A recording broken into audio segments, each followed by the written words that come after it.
నమస్తే, welcome to జిల్లా వాణి news. ముందుగా హెడ్లైన్స్ చూద్దాం.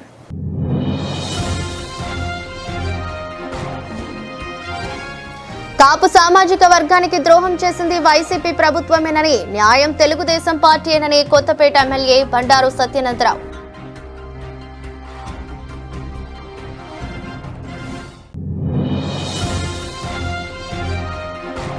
తుని నియోజకవర్గంలో నిరుద్యోగ యువతకు ఉపాధి అవకాశాలు కల్పించడమే లక్ష్యం. ప్రభుత్వ విప్ ఎమ్మెల్యే యనమల దివ్య ఆధ్వర్యంలో మరో మెగా జాబ్ మేళా.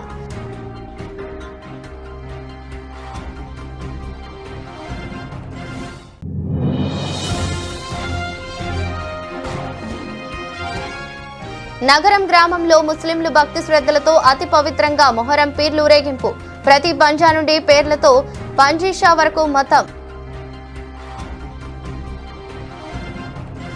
కాపు సామాజిక వర్గానికి ద్రోహం చేసింది వైసీపీ ప్రభుత్వమేనని, న్యాయం చేసింది తెలుగుదేశం పార్టీయేనని కొత్తపేట ఎమ్మెల్యే బండారు సత్యనందరావు అన్నారు. రాష్ట్రంలో అభివృద్ధి సంక్షేమ కార్యక్రమాలపై ప్రజల దృష్టి మళ్లించేందుకే వైసీపీ కాపు ఆత్మీయ సమావేశాల పేరుతో రాజకీయ విన్యాసాలకు తెరలేపిందని విమర్శించారు. శుక్రవారం రావులపాలెంలోని టీడీపీ క్యాంపు కార్యాలయంలో నిర్వహించిన మీడియా సమావేశంలో మాట్లాడారు. వైసీపీ అధికారం కోల్పోయిన తర్వాత దిగజారుడు రాజకీయాలకు పాల్పడుతోందని, ఉప ముఖ్యమంత్రి పవన్ కళ్యాణ్ పైన అసత్య ప్రచారం చేస్తోందని ఆరోపించారు. కాపు నాయకులతో సమావేశాలు నిర్వహిస్తూ కూటమి ప్రభుత్వంపై ప్రజలు అపోహలు సృష్టించే ప్రయత్నం చేస్తున్నాం, వాటిని ఎవరూ నమ్మే పరిస్థితి లేదన్నారు.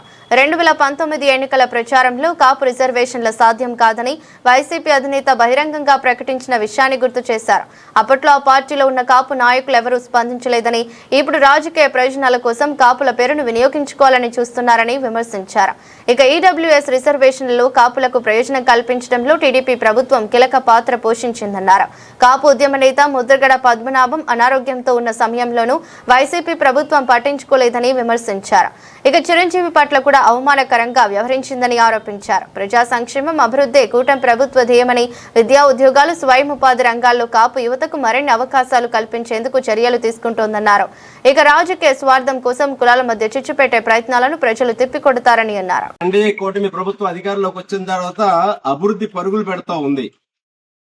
ఈ అభివృద్ధితో ఏ విధంగా మనం ఉనికి కాపాడుకోవాలనే ఆలోచనతోటి వైసీపీ పార్టీ రాష్ట్రంలో బురద జల్లటమే ఏకైక లక్ష్యంతో పనిచేస్తూ ఉంది. దానికోసం అన్ని రకాల జిమ్మికలకి పాల్పడుతూ ఉంది. రాష్ట్రంలో ఎన్డీఏ కూటమి పరిపాలనలో శాంతి భద్రతలు బ్రహ్మాండంగా ఉన్నాయి. ఎక్కడ కూడా కుల మత ప్రాంత భేదాలు లేకుండా కూడా పరిపాలన ప్రధానరంజకంగా ప్రజలకు మేలు చేస్తూ శరవేగంగా ఈ రాష్ట్రాన్ని ముందుకు తీసుకెళ్తా ఉన్నారు ఎన్డీఏ కూటమి తరఫున చంద్రబాబు గారు, పవన్ కళ్యాణ్ గారు, మోడీ. మరి ఇటువంటి నేపథ్యంలో ఆత్మీయ సమ్మేళనం పేరుతో కాపు కులంలో సాపు సామాజికలో మరి రేకెత్తించే విధంగా కాపు నాయకులు ఆత్మీయ సమ్మేళనం పేరిట మరి మాట్లాడిన మాటలు చాలా హాస్యాస్పదంగా ఉన్నాయి. కేవలం రాజకీయ దిగజారుడుతనానికి అవి నిదర్శనం. మరి అధికారం పోయినప్పుడే ఈనాడు వైసీపీ పార్టీకి కులాలు గుర్తుకొస్తున్నట్టుగా ఉంది. మరి అధికారంలో ఉన్నప్పుడు కులాలకి ఏమాత్రం కూడా దాని మీద వారు స్పందించింది లేదు. కాపు సామాజిక వర్గం పట్ల ఏ విధంగా వ్యవహరించారో ప్రజలకు తెలుసు. అసలు వైసీపీ పాలనలో కాపులకి ఏం చేశారో ఒకసారి వైసీపీ నాయకులందరూ కూడా చెప్తే బాగుండేది. కాపు సామాజిక వర్గం చెందిన నేతలందరూ చెప్తే బాగుండేది. కాపులకంటూ ద్రోహం చేశారు అంటే వైఎస్ జగన్మోహన్ రెడ్డి గారు వైసీపీ ప్రభుత్వం అధికారంలోకి వచ్చిన తర్వాత. ఆనాడు తెలుగుదేశం పరిపాలనలో 14-19 మధ్యలోనే కాపులకి ఏం న్యాయం జరిగిందో కల్లారా చూశాం. ఆనాడు కాపుల కోసం మంజునాథ్ కమిషన్ వేశారు, రిపోర్ట్ తెప్పించారు. దానికోసం కేంద్రానికి అసెంబ్లీలో తీర్మానం చేసి పంపారు. ఈలోగా కేంద్రం ఓబీసీ రిజర్వేషన్లు ప్రకటిస్తే ఆ 10% రిజర్వేషన్లు 5% రిజర్వేషన్లో ఇచ్చినటువంటి ఏకైక నాయకుడు నారా చంద్రబాబు నాయుడు గారు. కాపులకి 5% అన్నారు రిజర్వేషన్. కానీ ఆ తర్వాత వచ్చినటువంటి 19లో జగన్మోహన్ రెడ్డి గారు దాన్ని పొంగలో దొక్కాడు, నీరు గార్చాడు. 5% రిజర్వేషన్లే కూడా దక్కకుండా చేశారు. అవి ఎవరికి ఇబ్బంది లేకుండా ఏ సామాజిక వర్గానికి నష్టం లేకుండా ఓబీసీ రిజర్వేషన్లో ఆనాడు చంద్రబాబు నాయుడు గారు న్యాయం చేయండి. కానీ జగన్మోహన్ రెడ్డి గారు వచ్చిన తర్వాత ఏమిటి అధికారంలోకి వచ్చిన మరి ఆనాడు ఈ కాపు నాయకులు ఎందుకు జగన్మోహన్ రెడ్డి గారిని ఆ రిజర్వేషన్ల కోసం అడగలేకపోయారు? ఆనాడు ఏమైపోయారు? మరి ఆనాడు పెత్తనాలు చేసింది ఎవరు? వైసీపీ నాయకులు. శ్రీకాకుళం జిల్లా నుంచి కృష్ణా జిల్లా వరకు చూసుకుంటే విజయసాయి రెడ్డి గారు, వైవి సుబ్బారెడ్డి గారు, మిథున్ రెడ్డి గారు. మరి ఈనాడు ఆ నాయకులు ఏమి మాట్లాడరే? ఎక్కడ ఏ విధమైన మాటలు మాట్లాడరే? ఆనాడు పెత్తనం వారు చేశారు. ఈనాడు మరి ఇలా మాట్లాడేది కాపు సామాజిక వర్గ నేతలు అట్లా పప్పం కట్టుకుందాం అంటున్నాడు జగన్మోహన్ రెడ్డి గారు. ఈనాడు పేరుని గారు, లేకపోతే ఒక అంబడి గారు, గుడివాడ గారు, వీరు చేత మాట్లాడించి కాపు సామాజిక వర్గాన్ని ముందు పెట్టి ఏదో సామెత ఉంది, ఎవరి మేడ మీద చేయి తుపాకీ పెట్టి కాల్చుకుందాం అనుకుంటారు. అలా ఉంది వ్యవహారం. మరి ఈనాడు ఆనాడు 2014-19లో తెలుగుదేశం హయాంలో 5% ఈడబ్ల్యూఎస్లో రిజర్వేషన్లే కాకుండా కాపు కార్పొరేషన్ వేశారు. దాని ద్వారా స్వయం ఉపాధి రుణాలు వచ్చాయి, విదేశీ విద్య వచ్చింది, దాని మీద సివిల్ కోచింగ్ వచ్చింది, కాపు సంఘాలకి భవనాలకి నిధులు ఇచ్చారు. ఒక విధమైన ఆనాడు గుర్తించి ఏదైనా జరిగింది అంటే, ఏ ప్రభుత్వం అయినా ఏదైనా చేసింది అంటే ఆనాడు తెలుగుదేశం ప్రభుత్వ హయాంలోనే కాపులకంటూ కొన్ని ప్రత్యేకమైన కార్పొరేషన్ అయినా కొన్ని కార్యక్రమాలైనా విద్యా ఉపాధి అవకాశాలు జరిగాయి అనేది మాత్రం స్పష్టంగా చెప్పచ్చు. మరి ఈనాడు ఏ రకంగా మీరు ఈనాడు మళ్ళీ మాట్లాడుతూ ఉన్నారు? మరి ముద్రగడ పద్మనాభం గారు 2019 ముందు ఆనాడు వారిలో పోరాటాలు చేశారు. ఆనాడు వీరంతా వెనకాల ఉండి వారికి ఆ చేసే పోరాటాలు సహకరించారు. మరి 2019 తర్వాత మళ్ళీ జగన్మోహన్ రెడ్డి గారు అధికారంలో వచ్చిన తర్వాత మరి ఆ పోరాటాలు ఏమని వాళ్ళకి తెలియదు. రిజర్వేషన్లు తీసేసినా ఎక్కడ ఉనికి లేదు. మరి ఈనాడు అటువంటి పద్మనాభ గారిని కూడా ఈయన పట్టించుకున్న దాఖలా లేవు. ఎక్కడ ఆయన ఆవిడ కుమార్తె మొన్న మధ్య ఆవిడ స్పందన చూడటం జరిగింది. కనీసం హాస్పిటల్లో వెంటిలేటర్ మీద ఉన్నా కూడా వారు కనీస పలకరింపు కూడా నోచుకోలేదు. అంటే ద్రోహం చేసేది ఎవరు అనేది ఈనాడు కాపులు పావులుగా వాడుకోవడానికి ప్రయత్నం చేస్తున్నది ఎవరు అనేది కూడా దీన్ని బట్టి అర్థమవుతాం. మనాడు జగ్గంపేటలో 2019 అనుకుంటా ఎన్నికల ముందు చెప్పాడు ఆయన, కాపుల రిజర్వేషన్ విషయంలో అది సాధ్యం కాదు, అది నా చేతుల్లో లేదని కూడా ఆయన మాట్లాడతాడు. మరి ఆయన ఈనాడు కాపు కులం కోసం రేపు రాజకీయ చదరంగంలో మళ్ళీ కాపుల్ని ఏదో కాపురాయికులు ఎదురుపెట్టి నిలుపుకొని మళ్ళీ ఈ సమాజంలో పవన్ కళ్యాణ్ గారిని టార్గెట్ చేసుకుని ఈ కార్యక్రమాలు చేపట్టడం అనేది చాలా దురదృష్టకరం. కాపురాయికులు కూడా కోరుతారు. పవన్ కళ్యాణ్ గారు రాష్ట్రం కోసం ప్రజల కోసం ఆలోచన చేసే నాయకుడు, రాష్ట్ర అభివృద్ధి కోసం కృషి చేస్తాం. ఆయన విషయంలో కూడా ఆనాడు ఏం జరిగింది చూశాను. ఆయన కూడా కుటుంబ సభ్యుల మీద కూడా వ్యక్తిత్వ హరణం చేశారు. వ్యవహరించడం కరెక్ట్ కాదు. ఇప్పటికే మీరు పతనం అయ్యారు 11 స్థానాలు. లేదా ఇంకా మీ రాజకీయం మొత్తం బూడిదైపోతుంది. ఇదే వ్యవహార శైలిలో మీరు ఇంకా కులాలు అటు మతాలు ప్రాంతాలు తీసుకొస్తూ రాజకీయం చేద్దాం అనుకుంటే, శాంతి భద్రతలు భంగం కలిగించే పరిస్థితులు ప్రోత్సహిద్దాం అనుకున్నా మీరు ఇంకా రాజకీయంగా ఖాళీ బూడిదైపోవడం తప్ప ఏమి ఉండదని తెలియజేస్తాం. దీన్ని గమనించాలని, రాష్ట్రం అభివృద్ధి చెందాలి, ప్రజలు సుఖ సంతోషాలతో ఉండాలి, దానికోసం ముందుకెళ్లాలనే ఆలోచనతో కూటమి ప్రభుత్వం నడుస్తూ ఉంది. ఇది ఏదో ఆలోచనలతోటి ఏదో మభ్యపెట్టి మాయపుచ్చి మొసలు కన్నీరు కాచి ఈనాడు ఏదో చేద్దాం ఉంటే అటువంటి ఇవన్నీ అందరికీ నిజాలు తెలుసు, వాస్తవాలు తెలుసు. ఎలాంటి ప్రజల ముందు ఎవరి ఆటలు సాగవని తెలియజేస్తూ అటువంటి కార్యక్రమాలు పునః పెట్టాలని కోరుతాం. తుని నియోజకవర్గంలో నిరుద్యోగ యువతకు ఉపాధి అవకాశాలు కల్పించడమే లక్ష్యంగా ప్రభుత్వ విప్ ఎమ్మెల్యే యనమల దివ్య ఆధ్వర్యంలో మరో మెగా జాబ్ మేళా నిర్వహించారు. తుని ప్రభుత్వ మహిళా జూనియర్ కళాశాలలో AP skill development corporation Vikas సంస్థ సంయుక్తంగా ఏర్పాటు చేసిన ఈ జాబ్ మేళాను ఎమ్మెల్యే యనమల దివ్య ప్రారంభించారు. సుమారు 1500 ఉద్యోగాల భర్తీ లక్ష్యంగా నిర్వహించిన ఈ మేళాలో 20 ప్రముఖ కంపెనీలు పాల్గొని అభ్యర్థులకు ఇంటర్వ్యూలు నిర్వహించాయి. కార్యక్రమంలో పాల్గొన్న ఎమ్మెల్యే యనమల దివ్య ఇంటర్వ్యూ ప్రక్రియను స్వయంగా పర్యవేక్షించారు. ఈ సందర్భంగా మాట్లాడుతూ ప్రతి ఇంటికి ఒక ఉద్యోగం కల్పించాలన్నదే తమ లక్ష్యమని, యువత అందుబాటులోకి వచ్చిన అవకాశాలను సద్వినియోగం చేసుకుని జీవితంలో ఉన్నత స్థాయికి ఎదగాలని పిలుపునిచ్చారు. కార్యక్రమంలో టీడీపీ నాయకులు, ప్రజాప్రతినిధులు, కంపెనీ ప్రతినిధులు పెద్ద సంఖ్యలో నిరుద్యోగ యువత పాల్గొన్నారు. కార్యక్రమంలో జిల్లా టీడీపీ ఉపాధ్యక్షుడు ఏనుగంటి సత్యనారాయణ, తుని మండల టీడీపీ అధ్యక్షుడు చింతంనేడి అబ్బాయి, తుని టౌన్ టీడీపీ అధ్యక్షురాలు కుసుమంచి శోభారాణి, సత్యనారాయణ, గవర కార్పొరేషన్ డైరెక్టర్ మల్లా గణేష్, మోతుకూరి వెంకటేష్, కుక్కడపు బాలాజీ, దంతులూరి బాబు ఉన్నారు. కాబట్టి మనం ఇక్కడ కోరుచున్నాం. శ్రీ యనమల దివ్య గారిని ఈ కార్యక్రమాన్ని ఉద్దేశించి మాట్లాడాల్సిందిగా కోరుచున్నాం. నియోజకవర్గ సీనియర్ నాయకులు యనమల రాజేష్ గారిని వేదికగా రావాల్సిందిగా కోరుచున్నాం. తెలుసు జాబ్ వాల్యూ ఏంటి, జాబ్ వస్తే ఎంత హ్యాపీ. కాసేపట్లో ఇంటర్వ్యూలు స్టార్ట్ అవుతాయండి. మీ అందరికీ తెలుసు, నేను ముందే చెప్పాను చేయాలని చెప్పి ఈరోజు తుని నియోజకవర్గంలో ఇటువంటి మంచి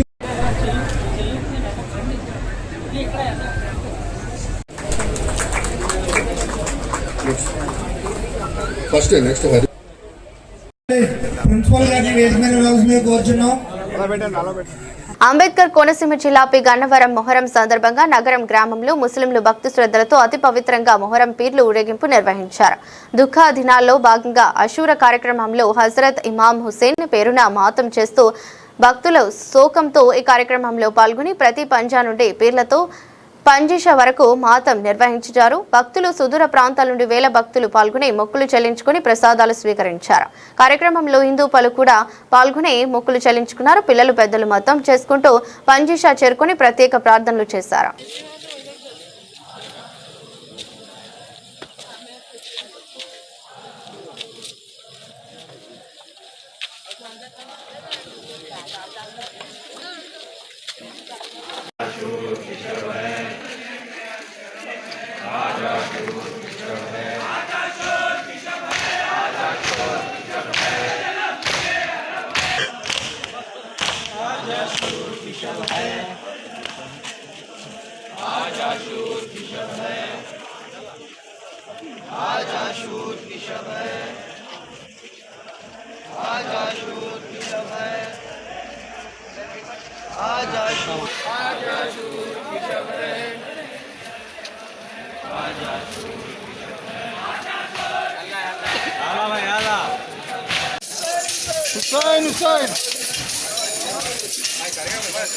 आराम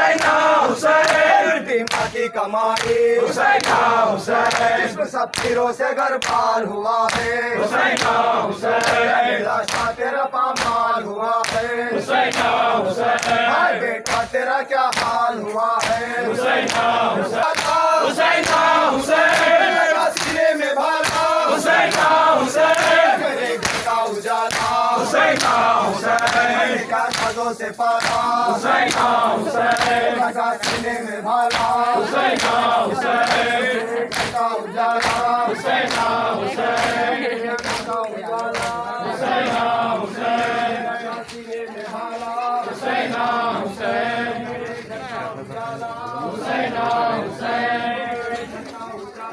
हुसैना हुसैन, पूरा निकालने का जरूरत नहीं महीने के खाली देखो छत्ता को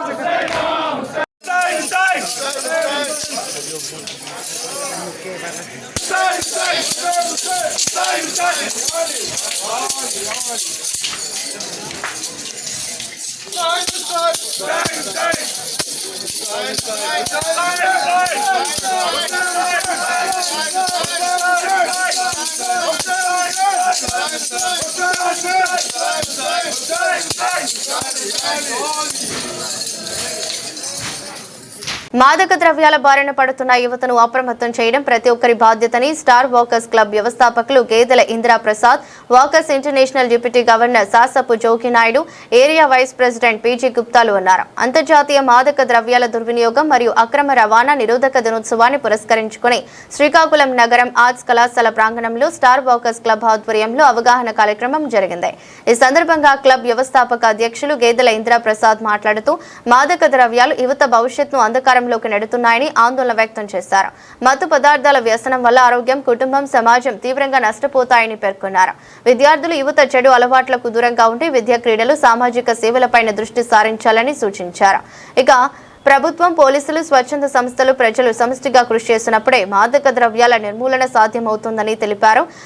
ఈ సందర్భంగా star walkers club coordinator సాసపు Jogi Naidu మాట్లాడుతూ మాదక ద్రవ్యాలు వ్యక్తిని మాత్రమే కాకుండా కుటుంబాన్ని, సమాజాన్ని కూడా తీవ్రంగా దెబ్బతీసే సామాజిక రుగ్మతని తెలిపారు. యువత తమ లక్ష్యాలను ముందుంచాలని తెలిపారు. మాదక ద్రవ్యాల నిర్మూలన కోసం ప్రతి గ్రామంలో, ప్రతి విద్యా సంస్థలు నిరంతరం అవగాహన కల్పించాలని అన్నారు. అనంతరం మాదక ద్రవ్యాలకు వ్యతిరేకంగా క్లబ్ సభ్యులు, వాకర్స్ విద్యార్థులతో కలిసి ప్రతిజ్ఞ చేశారు.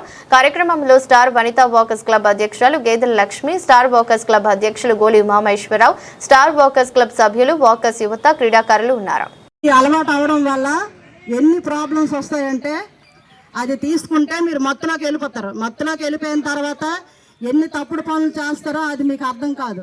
అలాంటివన్నీ ఏవి దాని దరి దాపులకి వెళ్ళకూడదు. తల్లిదండ్రులు చెప్పిన మాట, గురువు చెప్పిన మాట మీరు వేదాంతంగా తీసుకొని దాన్నే ఫాలో అవుతూ మీరు మంచిగా చదువుకొని మంచి ఉద్యోగాలు చేసుకొని తల్లిదండ్రులను చక్కగా చూసుకోవాలని మనస్ఫూర్తిగా కోరుకుంటున్నాను. Thank you. కాకినాడ తుని పట్టణంలో మొహరం మాసం విశిష్టతను వివరిస్తూ ప్రత్యేక ధార్మిక కార్యక్రమం జరిగింది. ఇస్లామియా క్యాలెండర్లో తొలి నెలైన మొహరం అత్యంత పవిత్రమైనదని మత పెద్దలు తెలిపారు. మొహరం నెలలో ఉపవాసాలు పాటించడం గొప్ప ఆచరణని, ముఖ్యంగా అసూరా దినానికి ప్రత్యేక ఆధ్యాత్మిక, చరిత్రాత్మక ప్రాధాన్యత ఉందని వివరించారు. ఇదే రోజున అనేక మహిమగల సంఘటనలు చోటు చేసుకున్నాయని, అలాగే హజరత్ ఇమాం హుసేన్ కుటుంబ సభ్యులతో కలిసి వీరమరణం పొందిన విషాదకరమైన రోజు కూడా ఇదేనని పేర్కొన్నారు.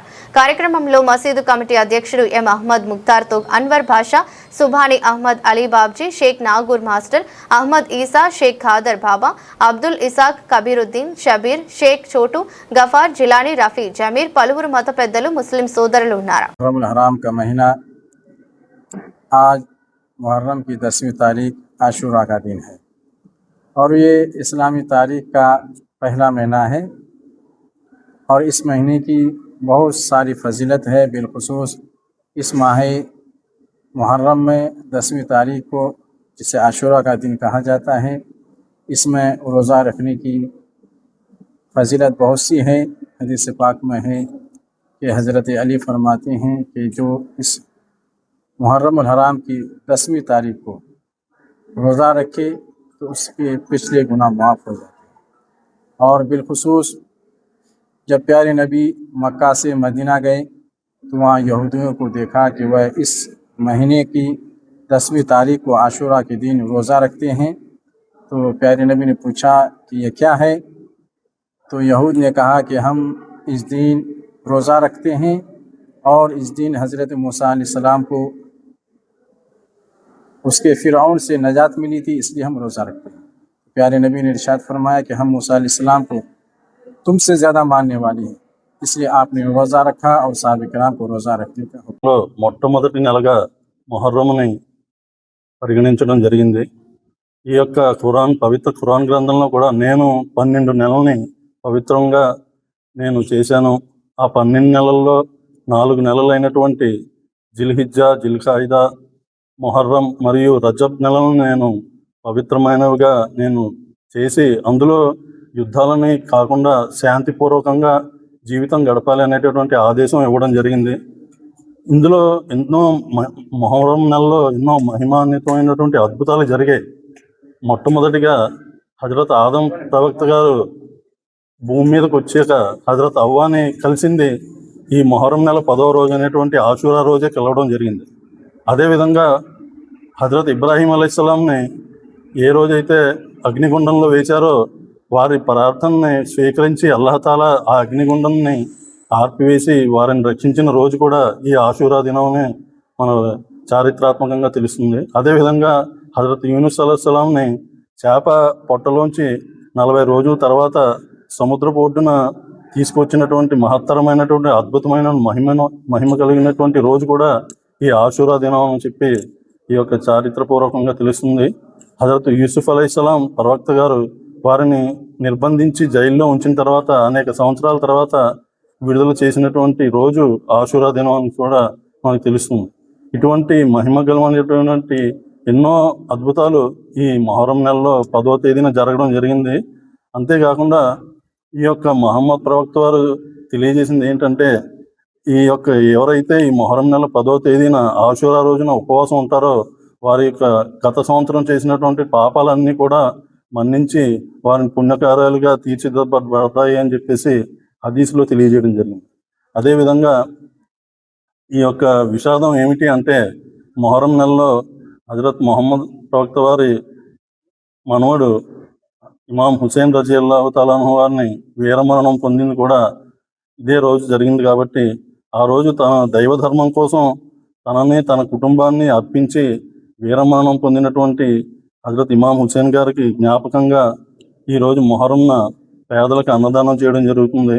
అదేవిధంగా ఉపవాసాలు కూడా ఉండడం జరుగుతుంది. కాబట్టి ఎంతో భక్తి శ్రద్ధలతోటి ఆ దైవ ధర్మాన్ని ఆ దైవ శాస్త్రాల్లో చూపించిన విధంగా ఆచరించి మనం సమాజ శ్రేయస్సు కోసం పాటుపడాలని చెప్పి ప్రవక్త మొహమ్మద్ వారు హితబోధ చేయడం జరిగింది. వబరకాతు. అల్లాహ్ యొక్క శాంతి శుభాలు మనందరిపై కురియాలని నేను ప్రారంభిస్తున్నాను. మొహరం ముస్లింల యొక్క పండుగలో గొప్ప పండుగ ఇది. ఎందుకంటే మొహరం రంజాన్ నెల తర్వాత వచ్చేటువంటి రోజాల్లో చేసేటువంటి అసూరా రోజా గురించి తెలియజేయడం జరుగుతుంది. ఓకే, నెక్స్ట్ మొహరం నెల మొట్టమొదటి నెలగా ఎలా రావడం జరిగిందంటే, మహాప్రవక్త మొహమ్మద్ సల్లాహం గారు పుట్టిన దగ్గర నుంచి ఖలీఫాలుగా ఇద్దరు రావడం జరిగింది, అబూబకర్ గారు, ఉమర్ గారు. అబూబకర్ గారు టైంలో కూడా మనకు క్యాలెండర్ రావడం లేదు, అలాగే ఉమర్ గారి టైంలో క్యాలెండర్ రావడం జరిగింది. ఆ క్యాలెండర్ ప్రారంభించడం కోసం ఎన్నో సమావేశాలు జరిగినాయి. చివరిగా మహాప్రవక్త మొహమ్మద్ సల్లాహం గారు హిజ్రీ చేసిన నెల నుంచి మనం మొదలు పెడదామని చెప్పేసి హిజ్రీ క్యాలెండర్ ప్రారంభించడం జరిగింది. అయితే మహాప్రవక్త మొహమ్మద్ సల్లాహం గారు మొహరం నెలలో ప్రారంభించి రజబ్ నెలకి మదీనా చేరుకోవడం వల్ల అక్కడ మనకి రంజాన్ నుంచి స్టార్ట్ అయింది. అయితే మొహరం నెలలో ఒక ముఖ్యమైన విశేషం ఏంటంటే, ఇది శాంతి శుభాలు కురియడానికి, ఎందుకంటే ఇక్కడ రక్తపాతం చేయకూడదు. నెక్స్ట్ ఏంటంటే, మొహరం నెలలో జరిగినటువంటి గొప్ప విషయం ఏంటంటే, ప్రవక్త మొహమ్మద్ సల్లల్లాహు అలైహి వసల్లం గారు మదీనా వచ్చిన తర్వాత యూదులను చూసి ఏం చేస్తున్నారు మీరంటే, మూసా అలైహిస్సలాం గారు చేసినటువంటి ప్రార్థన వల్ల ఈ యొక్క ఫిరౌన్ చక్రవర్తి దాని నుంచి ఈ సముద్రంలో మునిగిపోకుండా అవతల ఒడ్డుకి చేర్చినందుకు కానీ ఎన్నో శుభాలు కలిగాయని చెప్పేసి మేము ఈ రోజా పాటిస్తున్నామని చెప్పడం జరిగింది అసూరాలు. అదే ప్రవక్త మొహమ్మద్ సల్లాం గారు అయితే మూసా అలైహిస్సలాం గారు కూడా మాకు సంబంధించిన వాళ్ళే కాబట్టి మేము కూడా రోజా ప్రారంభిస్తామని చెప్పేసి 2 రోజులు ప్రారంభించారు. ఏంటంటే 9, 10, 11 ఈ మూడిట్లో ఏదో 2. ఎవరైతే ఈ రోజాని ప్రారంభిస్తారో, అసూరా రోజుల 2 ప్రారంభిస్తారో, ముందు అంటే అయిపోయినటువంటి సంవత్సరం జరిగిన పాపాలను నేను క్షమిస్తాను, అలాగే ఇప్పుడు జరగబడిన పాపాలు కూడా క్షమిస్తాను అని చెప్పేసి అల్లాహ్ తాలా వాగ్దానం చేశారని చెప్పేసి ఈ రోజాను మొట్టమొదటిగా ముస్లింలకు ఈ అషురా రోజాలే ఫరజ్ రోజాలుగా ఉండేవి. రాను రాను రంజాన్ ఫరజ్ రోజాలు అయినప్పుడు ఈ అషురా రోజా నఫీల్ రోజా అయింది. కాబట్టి మా ముస్లిం సోదరులు నఫీల్ రోజాగా ఈ అషురా రోజాలు ప్రారంభిస్తున్నారు. అయితే మూసా అలైహిస్సలాం గారు జరిగిన సందర్భాలు మనం గుర్తించుకుంటే ఎంతో గొప్ప విషయాలు అక్కడ. ఆయన బనీ ఇస్రాయేల్ ప్రజల్ని ఈ యూదుల నుండి రక్షించి అల్లాహ్ అవతలబడి ఎర్ర సముద్రం దాటించి అవతలబడి చేర్చారు.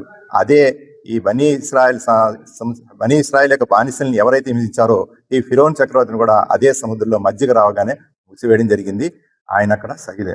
అదే ఇది ఇంకొక గొప్ప విషయం ఏంటంటే, మొహరం నెలలో ప్రవక్త మొహమ్మద్ సల్లల్లాహు అలైహి వసల్లం గారి యొక్క మనవడు హుస్సేన్ గారు షహీద్ అవడం జరిగింది. ఈ అవినీతి పరులు, అన్యాయ పరులు ఆయన షహీద్ చేయడం జరిగింది. ఈ గుర్తింపు కూడా ఈ పండుగని మనం చేసుకుంటాం. ఎన్టీఆర్ జిల్లా నందిగామ పట్టణంలో కాపా రవీంద్రనాథ్ విశ్వవిద్యాలయంలో మరొక school the Clover Nest school ప్రారంభోత్సవం సందర్భంగా ఈ స్కూల్ చైర్మన్ కాపా స్ఫూర్తితో మా జిల్లా వాణి స్టాఫ్ రిపోర్టర్ మట్టిపల్లి బాలకృష్ణ ముఖాముఖి కార్యక్రమం జరిగింది. ఈ కార్యక్రమంలో మట్టిపల్లి బాలకృష్ణ అడిగిన ప్రశ్నకు స్ఫూర్తి సమాధానమిస్తూ 1986 సంవత్సరంలో మా నాన్న కాపా రవీంద్రనాథ్ కాకతీయ అపోలో విద్యాసంస్థ ప్రారంభించి పట్నా నియోజకవర్గ ప్రజల మన్ననలను పొంది మంచి పేరు ప్రఖ్యాతి గడించారని, విద్యార్థులకు మంచి విద్యా బుద్ధులు నేర్పించి దేశ విదేశాల్లో వారి బంగారు భవిష్యత్తుకు పునాది వేసి ఆదర్శమయ్యారన్నారు. కనుక మా నాన్నని స్ఫూర్తిగా తీసుకుని అన్నయ్య కార్తిక్ 2019లో కాకతీయ CBSE స్కూల్ ని ప్రారంభించి విద్యార్థులకు తల్లిదండ్రులకు మరింత చేరువయ్యారని తెలిపారు.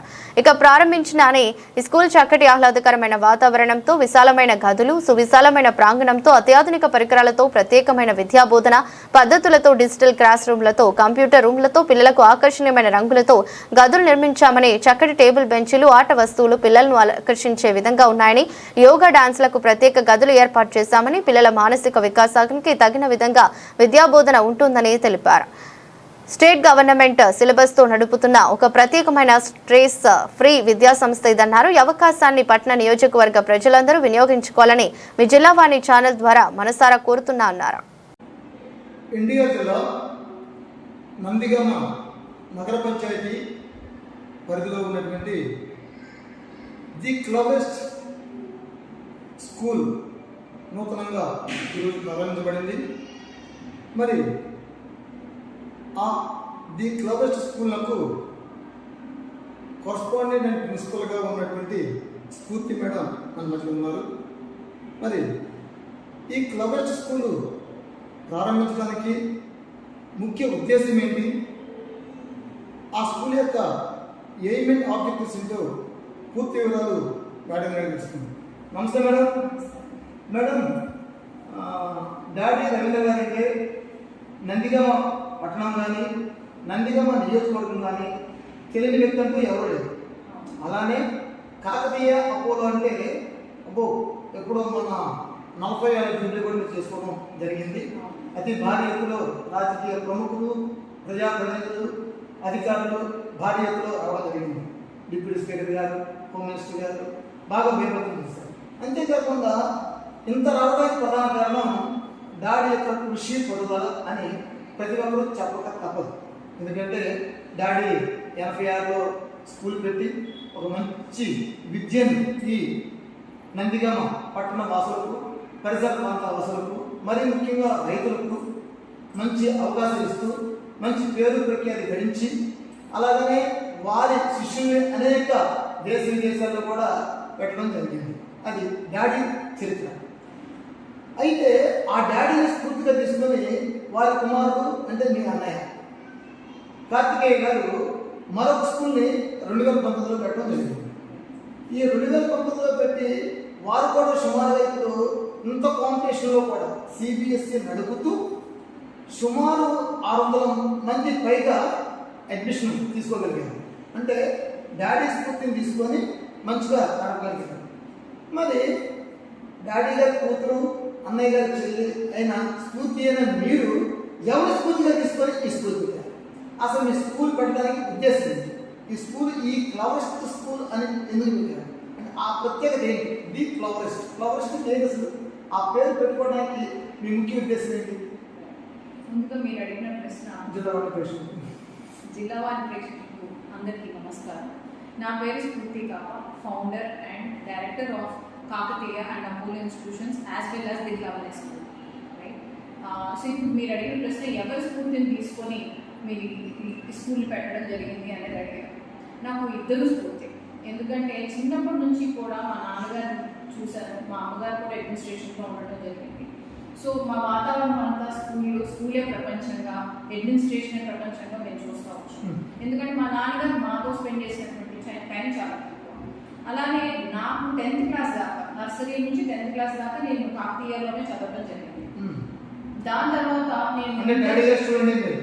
నేను కూడా ఆ విద్యార్థిని, ఆయన విద్యార్థిని. తర్వాత ఇంటర్కి వచ్చేసిన తర్వాత నేను బయటకు వెళ్ళడం జరిగింది. విజయవాడ, హైదరాబాద్ ప్రాంతానికి నేను మూవ్ అవడం జరిగింది. నా క్వాలిఫికేషన్ వచ్చేసి MBA.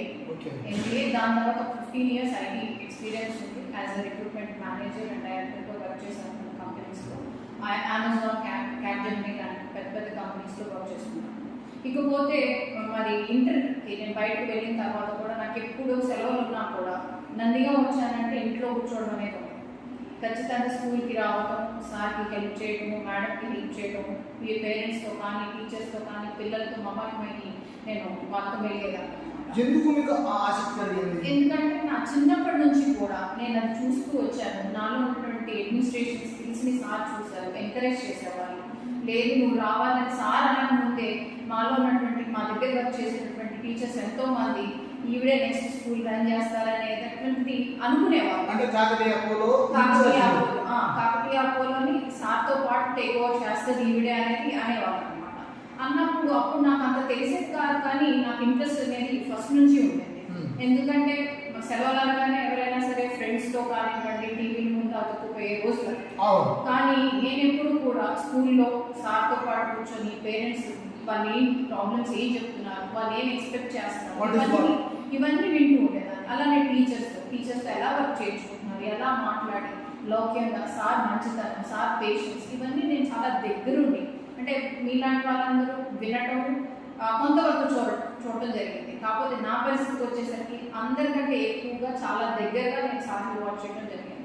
సో అలా చాలా ఏళ్ళు కూడా నేను దాదాపు డిగ్రీ ఫినిష్ చేసే దాకా కూడా నేను స్కూల్లో సార్ వెనకుండి నాకు చేతనైనంత వరకు నేను నేర్చుకున్నాను, అలానే హెల్ప్ చేయడం జరిగింది.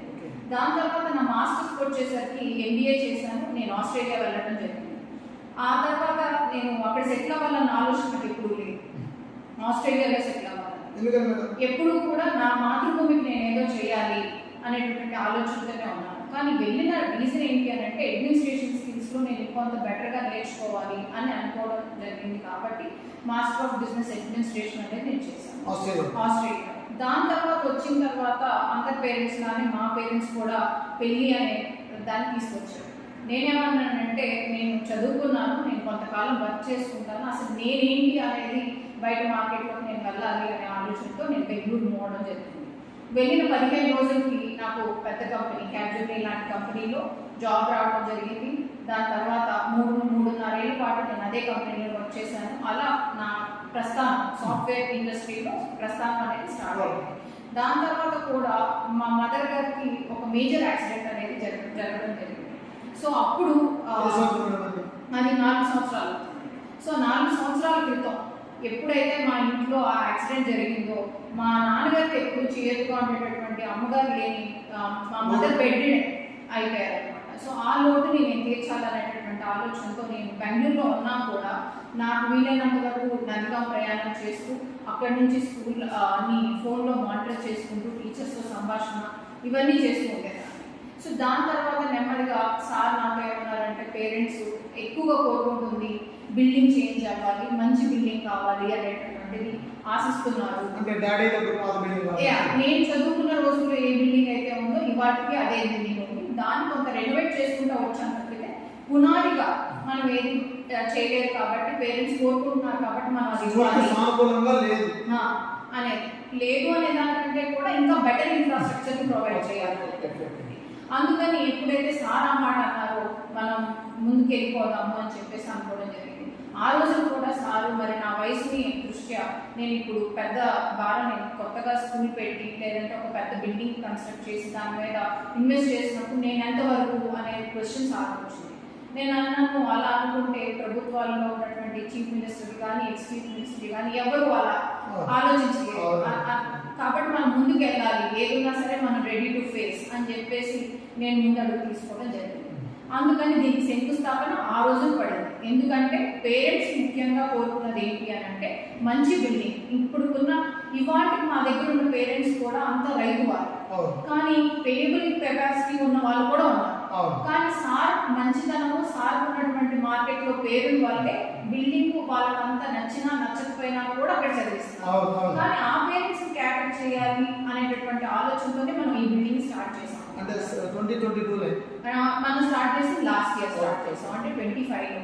తర్వాత సార్ అడిగారు మరి బిల్డింగ్ స్టార్ట్ చేసావు కదా, నీ ప్రోత్సాహంతోనే ఈ బిల్డింగ్ అనేది కట్టడం జరిగింది, ఇది నువ్వు టేక్ ఓవర్ చేస్తే బాగుంటుంది అనే ఆలోచన సార్.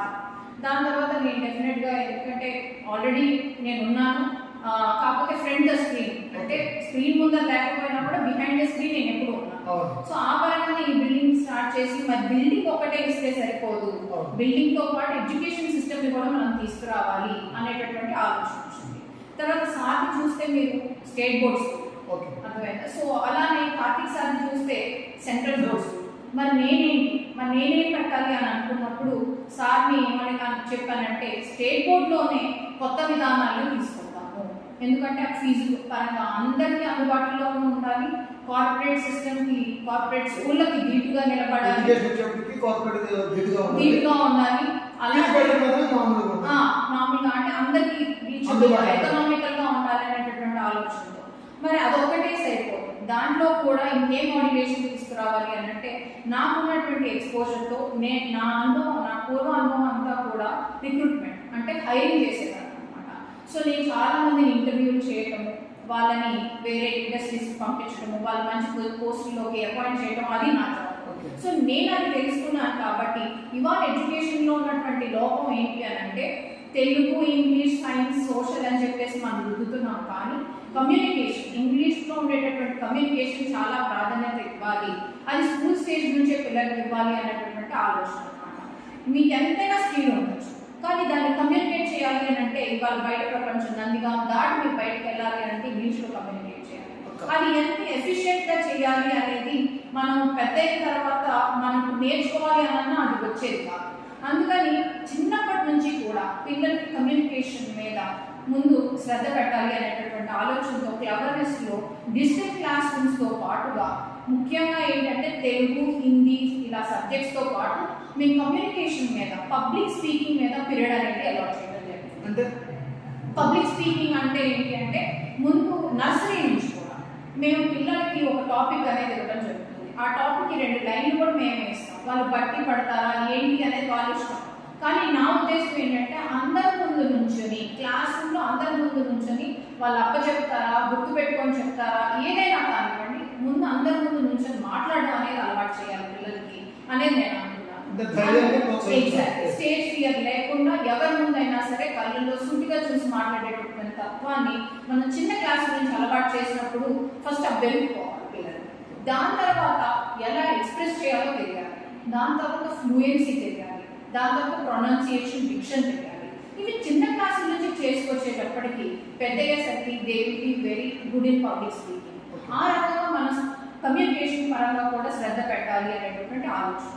ఇకపోతే ఫస్ట్ ఆలోచన కమ్యూనికేషన్ అనేది నేను స్ట్రాంగ్ గా ఫౌండేషన్ ఇద్దామనుకున్న ఆలోచన పరంగా అదే. దాని తర్వాత వచ్చేసి ఫిజికల్ యాక్టివిటీ. చాలా స్కూల్స్ మీరు నందిగామలో చూస్తే సిబిఎస్ఈ స్కూల్స్ పక్కన పెడితే మీరున్నటువంటి కార్పొరేట్ స్కూల్స్ కానివ్వండి, ఇతర స్కూల్స్ కానివ్వండి, గ్రౌండ్ అనేది మనకు ఉన్నటువంటి తక్కువ గ్రౌండ్ అయినా కూడా పిల్లలకి ఖచ్చితంగా వారానికి 2 సార్లు అన్నా సరే గ్రౌండ్ ఎక్స్పోజర్ అనేది ఉండాలి. ఎందుకంటే వాళ్ళు చూస్తే డాక్టర్లు అందరూ కూడా ఇమ్యూనిటీ గురించి మాట్లాడుతున్నారు. సో అందుకని చెప్పేసి ఖచ్చితంగా వారానికి 2 రోజులు మంచి ఫిజికల్ ట్రైనర్ని పెట్టుకొని వాళ్ళకి టీం వర్క్ లేకపోతే ఇండివిజువల్గా ఆడతారా అనేది మేము డిజైన్ చేసి వాళ్ళకి ఆ ఎక్స్పోజర్ కూడా వ్యాయామం. దాని తర్వాత ఇకపోతే ల్యాబ్స్ కానివ్వండి, దాని తర్వాత లైబ్రరీ కానివ్వండి, అలానే డ్యాన్స్, చెస్ ఇలాంటి ఎక్స్ట్రా కరిక్యులర్ యాక్టివిటీస్ని కూడా ముఖ్యంగా చెప్పాలి అని అంటే stress free education, effective education is what I'm going to provide. So cleverness ఏంటి అని అంటే this is what it is. Communication పరంగా స్ట్రాంగ్ చేయడం పిల్లల్ని, ఇది ఓవర్ నైట్ అనేది జరగదు. నేను మాట్లాడేటటువంటి ప్రతి పేరెంట్తో కూడా చెప్పేది ఏంటంటే రియలిస్టిక్ ఎక్స్పెక్టేషన్ మీరు పెట్టుకున్నట్టయితే అది డెఫినెట్గా మనం చేసి చూపించవచ్చు. అదే అన్రియలిస్టిక్ ఎక్స్పెక్టేషన్ మా వాడు ఒక్క రోజులోనే మారిపోవాలి, 4 రోజుల్లోనే మారిపోవాలి అని అంటే ప్రోగ్రెస్ త్వరగా రాదు. ఏదంటే అంచెలంచెలుగా మారుతుంది తప్పితే ఒక్క రోజులో వచ్చేటటువంటి మార్పు కాదు. ఆ పరంగానే క్లవర్నెస్ ఇవాళ మార్కెట్లోకి వెళ్ళడం జరిగింది. అంటే క్లవర్నెస్ అనేది మొట్టమొదటిగా కమ్యూనికేషన్ అనేది చిన్న వయసు నుంచే ఇవ్వాలంటే ఉద్దేశం. రెండోది ఈరోజు ప్రతిదానికి వ్యాయామం ముఖ్యం కాబట్టి ఆ వ్యాయామం అనేది బహిరంగంగా కనీసం వీక్ వయసున ఇవ్వాలని ఆలోచన. మేడం మీరు ఈ స్కూల్ క్లబర్స్ పెట్టడానికి ముఖ్య ఉద్దేశం అనేది స్ఫూర్తి అనేది ఇద్దరు తీసుకున్నారు. ఎవరిని?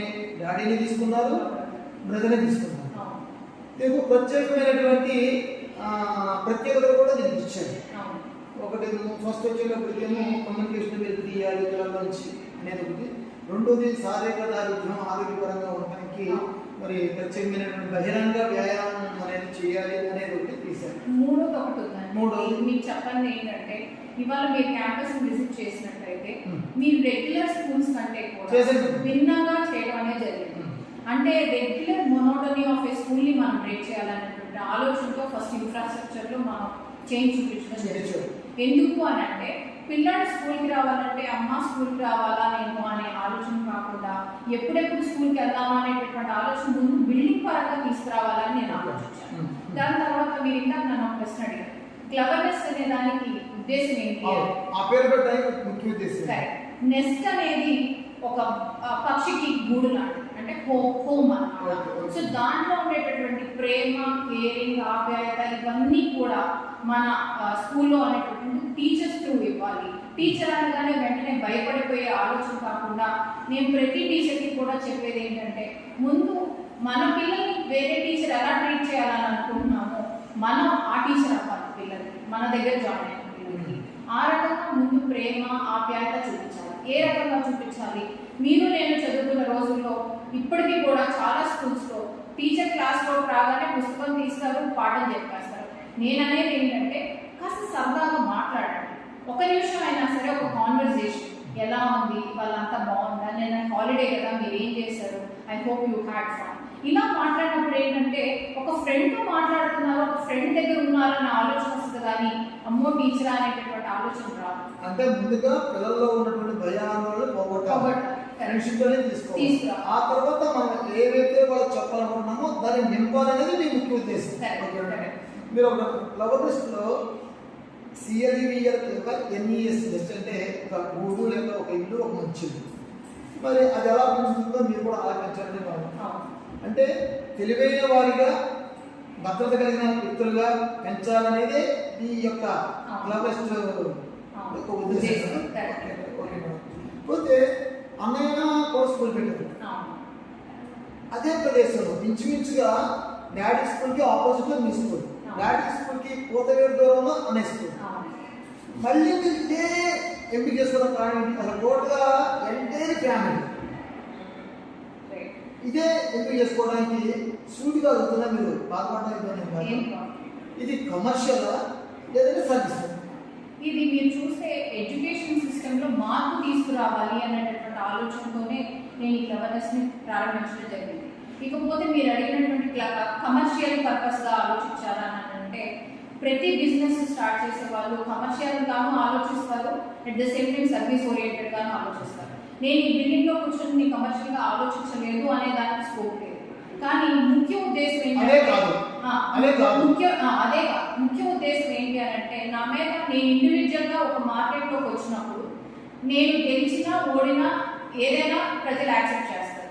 కానీ ఇంతటి ఇద్దరు నా వెనకాల ఉన్నారు, ఏది మా బ్రదర్ కానివ్వండి, మా ఫాదర్ కానివ్వండి, వాళ్ళ హైరార్కీని నేను మోస్తూ నా మార్కు నేను మార్కెట్లోకి తీసుకెళ్ళాలి అని అంటే నాకున్న ఒకే మార్గం గెలుపు.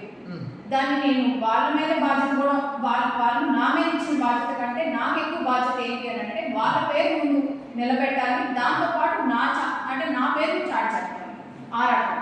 ఇకపోతే మా బ్రదర్ CBSE స్కూల్ రన్ చేస్తారు, మరి నువ్వు కూడా స్కూల్ ఇండస్ట్రీలోకి వస్తే మరి నా కాంపిటీషన్ అవుతావా అనేటటువంటి ఆలోచన తనకి ఏ రోజు లేదు. ఇవాళ మా బ్రదర్ సపోర్ట్ అనేది నాకు ఎంతో ఉందన్నమాట. అంటే నువ్వు కూడా రావాలి, నీకున్నటువంటి అడ్మినిస్ట్రేషన్ స్కిల్స్ కానివ్వండి, నీకున్నటువంటి ఆలోచన ఏది ఎడ్యుకేషన్ పరంగా ఏదైతే ఆలోచన ఉందో దాన్ని నందిగా ప్రజలకి సర్వ్ చేయాలి అనేటటువంటిది తను నన్ను ఎప్పుడూ కూడా ఎంకరేజ్ చేయటం వల్లనే నేను ఇవాళ ఈ సీట్లో కూర్చోవడం జరిగింది. ఈ భారాన్ని కానివ్వండి, ఈ బాధ్యత నేను భుజాలు మోపొస్తున్నాను. కాపా రవీంద్ర సార్ 80 ఏళ్ళ స్కూల్ పెట్టి తను వ్యక్తిగతంగా కష్టపడి తను అనేక పర్యాయాలు అనేక చోట్ల వారు చెప్పడం కానీ వారి గురించి మరొకరు చెప్పడం కానీ జరిగింది. ఏమని మొన్న నేను 40 వసంతాలు వెళ్ళినప్పుడు కూడా బహిరంగంగా స్టేజ్ చెప్పాను, కాపా రవీంద్ర సార్ ఇంట్లో కంటే స్కూల్లో ఎక్కువ ఉంటారు, కుటుంబంతో కంటే పిల్లలతో ఎక్కువ ఉంటారు అనేది కూడా ఆలోచించింది. అది మాత్రం సర్వీస్ మోటనే అంటారు. ఆటోమేటిక్ కమర్షియల్ వేరే ఇప్పుడు ఎంతో కొంత ఖర్చు అవుతుంది, ఖర్చుకి డబ్బులు కావాలి, డబ్బులు తీసుకుంటే అది వేరే. కానీ మెయిన్ అనేది సర్వీస్ మోడ్ కాబట్టి రవీంద్ర సార్. ఆ తర్వాత వాళ్ళ బాబు కార్తికేయ గారి CBSE అంటే CBSE అనేది నందిగామ నియోజకవర్గంలో టౌన్లో కావాలి కాబట్టి వాళ్ళు పెట్టారు, దాంట్లో తప్పలేదు. ఇప్పుడు వారికి ఎక్కడ కాంపిటీషన్ లేదు. ఎందుకు లేదంటే వారి తెలుగు ఇంగ్లీష్ మీడియం పాత స్కూల్, పాత ఇన్ఫ్రాస్ట్రక్చర్, వారి బాబు కార్తికేయ గారిని కాకతీయ స్కూల్ అనేది ఒక ప్రత్యేకమైనటువంటి ఇన్ఫ్రాస్ట్రక్చర్తో, ప్రత్యేకమైన సిలబస్తో, ప్రత్యేకమైనటువంటి ఆలోచనతో చెప్పారు. ఆ రెండు బాగున్నాయి. ఆ రెండు కాకుండా మళ్ళీ మీరు వచ్చారంటే కమర్షియల్ అని నేను అంటాను.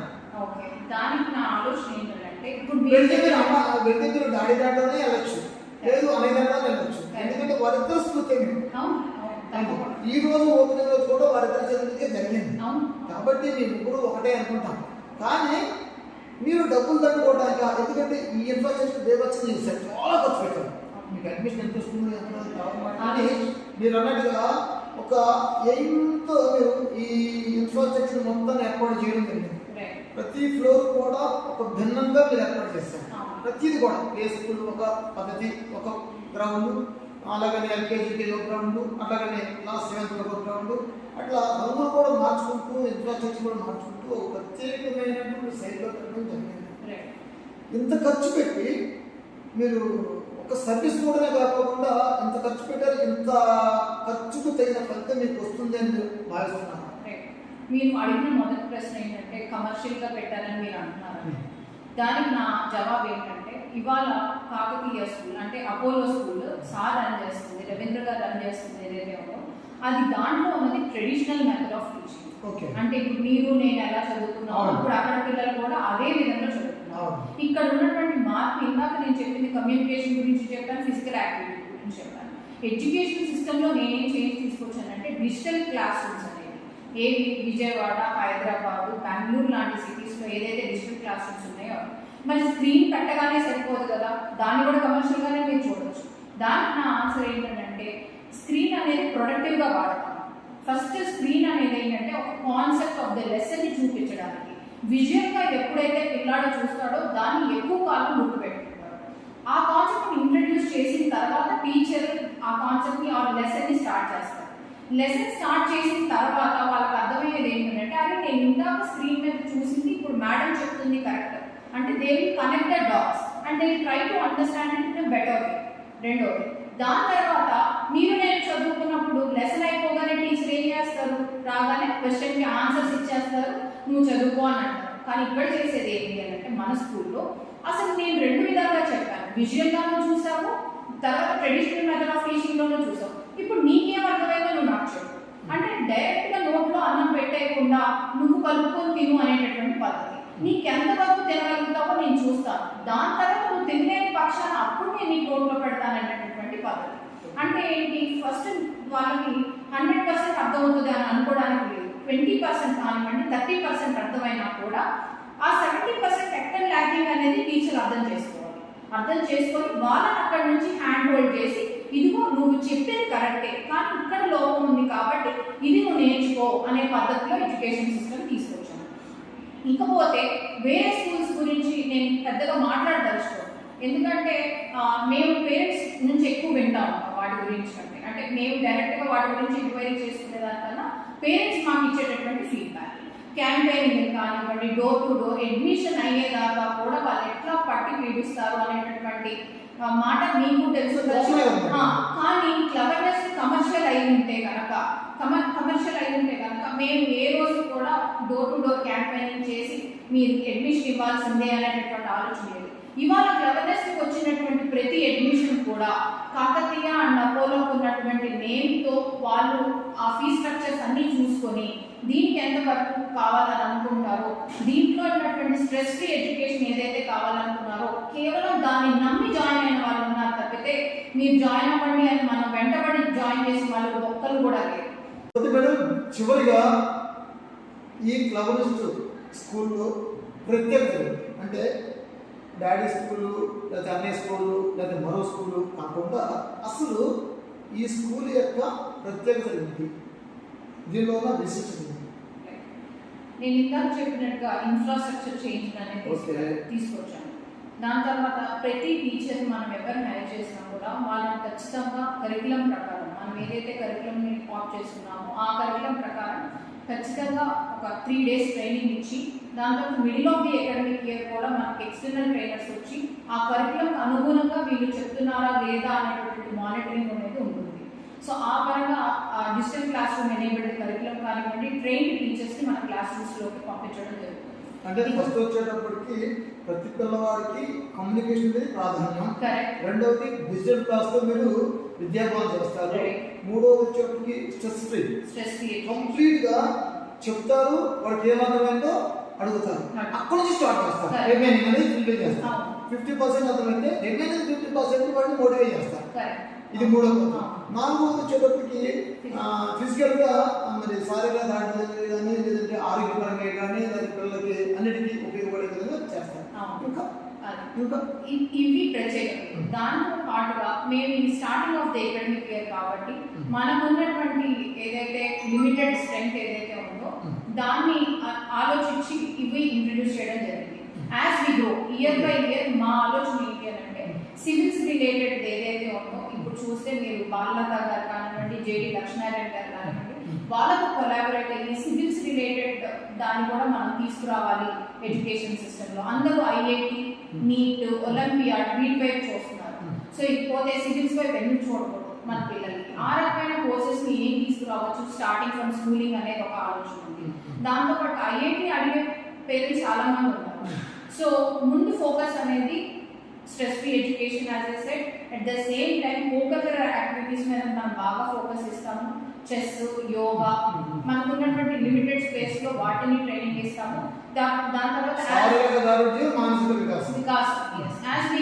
సివిల్స్ వైపు స్కూల్ నుంచి మనం ఏ కోర్సెస్ తీసుకురావచ్చు అనేటటువంటి ఒక ఆలోచన ఉంది. దాన్ని పేరెంట్స్ కోరిక మీద మనం అది నెక్స్ట్ ఇయర్ కూడా ఇంట్రడ్యూస్ చేద్దాం అనేటటువంటి ఆలోచన. మేడం ఇప్పుడు మీరు ఒకేసారి ఇంచుమించుగా గ్రౌండ్ ఫ్లోర్ ప్లస్ G+3 పెట్టారు.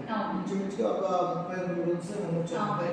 23 రూమ్స్ ఉంటాయి. మీకు చాలా ప్రశాంతంగా, విశాలంగా, చాలా కంఫర్ట్గా, చాలా బ్రహ్మాండంగా ఉంది. ఇంత ఖర్చు పెట్టారు కదా, ఇంత ఖర్చుకి కనీసం మినిమం ఇంట్రెస్ట్ కూడా రాదు మేడం. నేను ఆలోచించింది ఇంట్రెస్ట్ కూడా రాకపోవచ్చు. ఇవాళ 1-2 సంవత్సరాలు నేను స్ట్రగుల్ అవ్వచ్చు. మీరన్న కమర్షియల్ ఫ్యాక్టర్ నా దగ్గర ఉంటే కనుక వెంటనే నంబర్ ఆఫ్ అడ్మిషన్స్ గురించి ఆలోచించాను. నేను నాకు వచ్చినటువంటి 200 కానివ్వండి 150 అడ్మిషన్స్ ని ముందు వాళ్ళను పెట్టుకున్నటువంటి నమ్మకాన్ని నేను రీచ్ అవ్వాలి. వాళ్ళ త్రూ మౌత్ పబ్లిసిటీ మీద మనం బిల్డ్ అవ్వాలనేటువంటి ఆలోచనతో మనం ముందుకెళ్తున్నాము. సో ఆ రకంగా ముందు అది నిలబెట్టుకుంటే చాలు. ముందు నా స్ట్రెంగ్త్ ని మనం ఏదైతే మార్కెట్లో తీసుకెళ్లామో, పేరెంట్ ఏదైతే ప్రామిస్ చేశామో దాన్ని నిలబెట్టుకుని వాళ్ళతో మనం మార్కెటింగ్ చేసుకోవాలి తప్పితే వాళ్ళు మనకి అడ్వర్టైజర్స్ అవ్వాలి, కానీ నేను మార్కెటింగ్ చేసుకోవడానికి ఆలోచన లేదు. అంటే కంప్లీట్ గా కమర్షియల్ కాదు. అసలు దీని మీదే ఖర్చు పెట్టాను, ఒక 3 CR 4 CR పెట్టాను, ఇంట్రెస్ట్ అన్న రావాలి అనే ఆలోచన అయితే కాదు. మీ గోల్ ఏంటంటే డాడీ కంటే భిన్నంగా, మెరుగైనగా CBSE పెట్టారు అనే దానికంటే ఇంకొంచెం మెరుగ్గా, ఇంకొంచెం ఫీచర్స్ పెంచుకొని కమర్షియల్గా కాకుండా ఒక ప్రత్యేకత డాడీకి మంచి పేరు ఉంది. దానికంటే అనే దానికంటే కూడా దాని ప్రత్యేకత నా ప్రత్యేకతలు అంటే వాళ్ళకంటే భిన్నంగా అనేది ఎవరి ప్రత్యేకతలు వాళ్ళు ఉంటుంది. సో నా ప్రత్యేకత ఏంటి, మన మార్క్ ఏంటి అనేది పేరెంట్స్. మరి మీ ముగ్గురికి కాంపిటీషన్ అనేది we have 3 different categories of parents. నేను చూస్తే రైతు వారి అంతా కూడా సార్ దగ్గర ఉంటారు. దాని తర్వాత సిబిఎస్ఈకి వచ్చేసరికి సిబిఎస్ఈ కరికులం కావాలి అని కోరుకునేటటువంటి వాళ్ళు ఉంటారు. వేరే స్టేట్ బోర్డులో కొంత ప్రీమియం గా కావాలనేటటువంటి సెక్టర్ వాళ్ళంతా మన దగ్గర. సెక్టర్స్ 3 ఉన్నాయి కాబట్టి ఎక్కడ ఘనంగా 3 ఉన్నాయా అనే దానికంటే కోరుకున్నారు పేరెంట్స్ కోరికలను బట్టి మనం. అంటే ఇప్పుడు కరెక్ట్గా చెప్పాలంటే ఒకే నందిగామలో ఇంచుమించుగా ఒక 1 కిలోమీటర్ దూరంలోనే ముగ్గురు పెట్టారంటే అది ఎట్టి కూడా కాంపిటీషన్ కావాలి. మా పరంగా వాస్తవంగా చెప్పాను. ఇప్పుడు డాడీ వచ్చేటప్పటికేమో టీఎంఈఎం కలిపి ఆయన పద్ధతి, ఆయనకి ఎక్కువగా రైతులు ఉంటారు. రెండోది దానికంటే ప్రీమియంగా కొంచెం ఫెసిలిటీస్ పెరగాలి, కొంచెం ప్రీమియంగా ఉండాలన్నది మీ ఆకాంక్ష. మూడోది అదే వచ్చేటప్పటికి సపరేట్ సిబిఎస్ఈ సపరేట్ కాబట్టి అసలు మూడింటికే ఉండదు. ఒకటో మేము ఇప్పుడు కమర్షియల్ అయితే సెకండరీ, కానీ ఫస్ట్ వచ్చేది మొదలైతే ఒక ప్రత్యేకమైనటువంటి కాపా వారి యొక్క ఎడ్యుకేషనల్ ఇన్స్టిట్యూషన్స్లో అన్నీ ఉన్నాయి నందిగామలో. ఒక చరిత్ర కలిగింది అనే దాన్ని ముందు మీరు వెలిపిస్తున్నారు. టోటల్గా మరి మా జిల్లాలోని ఛానల్ ద్వారా మీ అడ్మిషన్ కోరే తల్లిదండ్రులకు, నందిగం పట్టణ వాసులకు, పరిసర ప్రాంత వాసులకు మీరు చెప్పాలనుకుంటున్నారు చివరిగా? అందరికీ నేను చెప్పదలుచుకుంది ఏంటంటే, రియలిస్టిక్ ఎక్స్పెక్టేషన్స్ ఉన్నప్పుడు పేరెంట్ అనే వాళ్ళు డెఫినెట్గా సాటిస్ఫై అవుతారు. లేనివి చెప్పడం కాదు, ముందు మీరు రండి, మీకు ఫస్ట్ క్యాంపస్ నచ్చాలి, మేము అనుకున్నటువంటి ఏవైతే ఉన్నాయో మీకు చెప్పడం జరిగింది. కాబట్టి మీరు ఇలాంటి ఎడ్యుకేషన్ కోరుకున్నట్టయితే మీరు డెఫినెట్గా రండి. ఒక్క రోజులో మ్యాజిక్ అనేది జరిగిపోదు, ఇది ఈవెన్చువల్గా ప్రాసెస్. కాబట్టి అందరం చేయి కలిపితేనే ఇది జరుగుతుంది. సో ఆ రకంగానే మీరు ఫ్రూట్స్ చూస్తారు. కాబట్టి మీరు అడ్మిషన్ ఎవరైతే కోరుకుంటున్నారో మీరు వచ్చి మమ్మల్ని సంప్రదించినట్టయితే మేము దాని పరంగా మీకు ఎటువంటి క్లాసెస్లో ఏ రకమైన సపోర్ట్ ఇవ్వాలో ఆ రకమైన సపోర్ట్ ఇచ్చి మీ పిల్లల్ని తీర్చిదిద్దడానికి మా వంతుగా మేము ప్రయత్నిస్తాం. విన్నారు కదా, మరి కాకతీయ అపోలో విద్యా సంస్థల అధినేత కాపా రవీంద్ర గారి కుమార్తె స్ఫూర్తి గారు ఈరోజు ది క్లవెస్ట్ స్కూల్ అనేది ప్రారంభించడం జరిగింది. ఇది ప్రత్యేకించి కమర్షియల్ అనే దానికంటే ఒక ప్రత్యేకమైనటువంటి సదుపాయాలు కలిగినటువంటి విద్యా బోధన అని అనవచ్చు. మేడం కూడా అన్నారు, మేము ఇంటింటికి వెళ్ళి కాంపిటీషన్గా వాళ్ళ మీద వీళ్ళ మీద వాళ్ళు చెప్పుకొని మాది గొప్ప అని చెప్పే పద్ధతి మాది కాదు. మేము ఈ సదుపాయాలు కల్పిస్తున్నాము, మీరు మమ్మల్ని నమ్మొద్దు, మీరు వచ్చి ఒకసారి చూసి మా విషయాలు కూడా తెలుసుకున్న తర్వాత మీరు అడ్మిట్ తీసుకోండి అంటున్నారు. టోటల్గా కాపా వారి ఫ్యామిలీ అంటే కాపా రవీంద్రనాథ్ సార్ కానీ, కాపా కార్తిక్ గారు కానీ, కాపా స్ఫూర్తి గారు కానీ నందిగామ పట్టణానికి పరిసర ప్రాంతాల వారికి ఒక ప్రత్యేకమైనటువంటి విద్యా బోధన అందివ్వాలనే ఆలోచన విధానంతోనే మరి వారు అనేక లక్షలు కోట్లు ఖర్చు పెట్టి ఈ విద్యా విధానంలో మార్పులతో విద్యా సంస్థను నడపాలనే ఆలోచనతో వారు ఈ విద్యా సంస్థ నడుపుతున్నారు. మరి ఈ 3 విద్యా సంస్థలు దినదినం అభివృద్ధి చెందాలని మరి మనసారా మనం కూడా కోరుకుందాం. అలానే మరి వీరి యొక్క విద్యా సేవల్ని నందిగామ పట్టణ ప్రజలు కానీ, నందిగామ నియోజకవర్గ ప్రజలు కానీ పొందాలని ఆశిద్దాం. నమస్తే మేడం. నమస్తే. మట్టిపల్లి బాలకృష్ణ, జిల్లావాణి ఛానల్, చాపల్పేట. విశాఖపట్నం మహానగరం విశాఖలో స్మార్ట్ సిటీ పేరుతో కోట్ల రూపాయల నిధులు కుమ్మరిస్తున్న సామాన్య పౌరుల కనీస హక్కులైన ఫుట్పాత్లు మాత్రం అక్రమణల గుప్పిట్లో చిక్కుకుపోవడంపై తెలుగు శక్తి అధ్యక్షులు బివి రామ్ తీవ్ర ఆగ్రహం వ్యక్తం చేశారు. నగరంలో నడవటానికి వీలు లేక ప్రజలు ప్రాణాలను గుప్పిట్లో పెట్టుకుని ప్రధాన రోడ్లపైనే ప్రయాణించాల్సి రావడం పాలకుల నిర్లక్ష్యానికి నిదర్శనమని మండిపడ్డారు. ఇదే విషయంపై జనసేన పార్టీ నగర అధ్యక్షుడు మరియు దక్షిణ నియోజకవర్గం ఎమ్మెల్యే సిహెచ్ వంశీకృష్ణ శ్రీనివాస్ యాదవ్ దృష్టికి గురువారం ఉదయం ఆయన క్యాంప్ ఆఫీస్ శివాజీ పార్క్ దగ్గర తెలుగుదేశం శక్తి అధ్యక్షులు బివి రామ్ వినతి పత్రం సమర్పించారు. అనంతరం ఎమ్మెల్యే సిహెచ్ వంశీకృష్ణ శ్రీనివాస్ యాదవ్ స్పందిస్తూ తప్పకుండా చర్యలు తీసుకుంటానని తెలుగు శక్తి అధ్యక్షులు బివి రామ్ హామీ ఇచ్చారు. స్మార్ట్ సిటీ అంటే కేవలం రంగులు వేయడం కాదు, ప్రజలకి రక్షణ కల్పించడం కూడా ఒక బాధ్యత మనం చేస్తాం. మరి వేళ చూస్తే విశాఖపట్నం నగరంలో ఫుట్పాత్ల పైన యథేచ్ఛగా రోడ్లు ఆక్రమించి డిస్ప్లే బోర్డులు పెట్టుకొని వ్యాపారస్తులు వ్యాపారాలు చేసుకుంటున్నారు. ఇవాళ ప్రజలు కాలిబాటు నడవాలంటే తీవ్ర ఇబ్బంది పడి రోడ్డుపై నడుస్తున్నారు, యాక్సిడెంట్లు గురవుతున్నారు, ప్రజలు ప్రాణాలు కోల్పోతున్నారు. మరి దీనిపైన ప్రభుత్వం దృష్టి పెట్టాలని చెప్పి తెలుగు శక్తి కోరుతుంది. మరి ఇదే విషయంపై జనసేన పార్టీ నగర అధ్యక్షులు మరియు దక్షిణ నియోజకవర్గ ఎమ్మెల్యే సి వంశీకృష్ణ యాదవ్ గారికి కూడా వినపత్రం జరిగింది. ఎందుకంటే ముఖ్యంగా ఉన్న మార్కెట్ డాబా గైడెన్స్ ఏరియాలో విపరీతంగా ఈ ఏవైతే ఫుట్పాత్లు ఉన్నాయో ఫుట్పాత్లని వ్యాపారస్తులు కబ్జాలు చేసి దానిపైన వ్యాపారం చేసుకుంటూ సామాన్య ప్రజలకి కాలపాటు నడిచే ప్రజలకి ఇబ్బంది కలిగిస్తూ వాళ్ళు రోడ్డు మీద నడుస్తున్నారు. దీంతో యాక్సిడెంట్లు గురవుతున్నాయి. అలాగే చూసినట్లయితే షాపింగ్ కాంప్లెక్స్లో కూడా అండర్ గ్రౌండ్ పార్కింగ్ ఉండాల్సిన ప్లేస్లో కూడా గోడౌన్లుగా పెట్టేశారు. మరి ఒక పక్కన స్మార్ట్ సిటీ అంటూ వేళ స్మార్ట్ సిటీలో ఇలాంటి ఘోరాలు జరుగుతుంటే జీవీఎంసీ అధికారులు నిద్రపోతున్నారని ప్రశ్నిస్తున్నాం. ఒకటే కోరుతున్నాం, తెలుగు శక్తి ప్రజల కొరకు ప్రజల కోసం మేము పాటుపడుతున్నాం తప్ప ఇందులో ప్రభుత్వానికి సూచనలు చేస్తున్నాం. ముఖ్యంగా ప్రభుత్వం మేము కోరేది ఒకటే,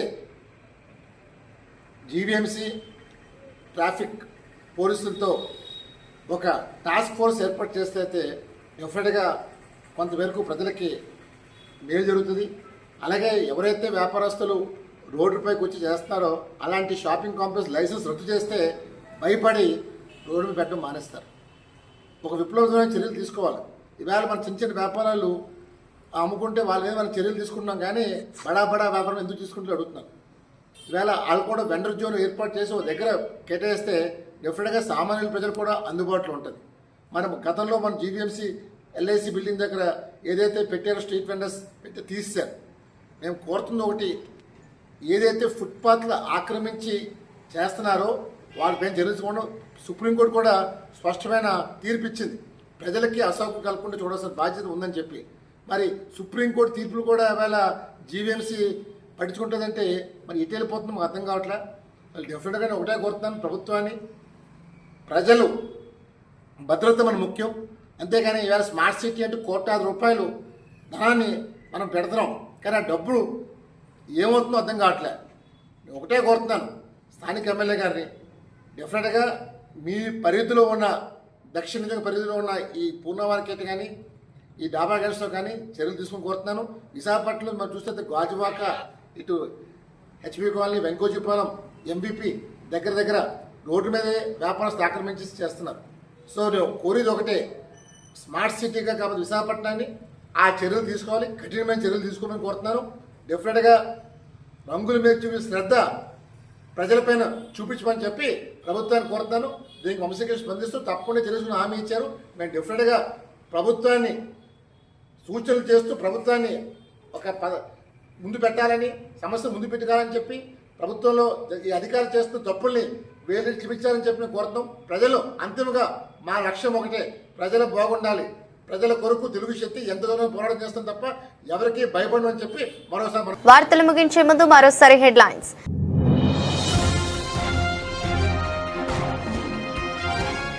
కాపు సామాజిక వర్గానికి ద్రోహం చేసింది వైసీపీ ప్రభుత్వమేనని, న్యాయం తెలుగుదేశం పార్టీయేనని కొత్తపేట ఎమ్మెల్యే బండారు సత్యానందరావు.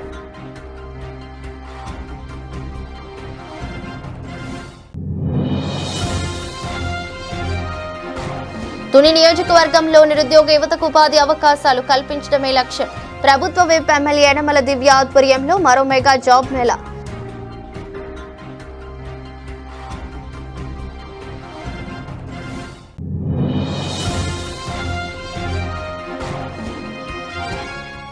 నగరం గ్రామంలో ముస్లింలు భక్తి శ్రద్ధలతో అతి పవిత్రంగా మొహరం పీర్లు ఊరేగింపు. ప్రతి పంజా నుండి పేర్లతో పంజీషా వరకు మతం.